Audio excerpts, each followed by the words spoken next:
تا حالا شده کسی اینجوری با این فشار هلتون بده؟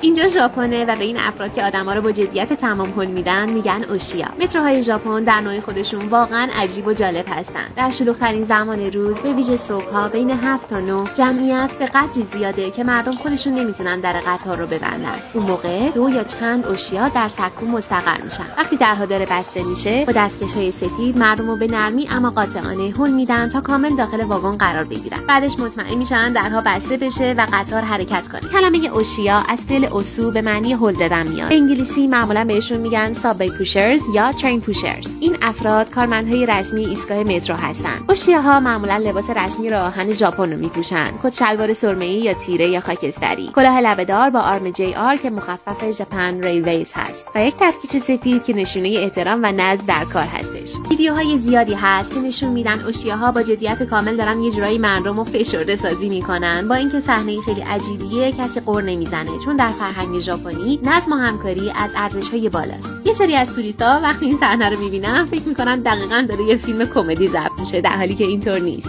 این کار از دهه 1960 در توکیو شروع شد، زمانی که جمعیت شهری به شدت بالا رفت. در ابتدا بیشتر دانش آموزان پاره وقت یا دانشجوها اوشیا بودن، اما کم کم تغییر کرد. امروزه هنوز هم تو ایستگاه‌های شلوغ ممکنه ببینیدشون، هرچند قطارهای جدیدتر ظرفیت بیشتری دارن. شما بگید ببینم دوست دارید یه همچین چیزی رو تجربه کنید؟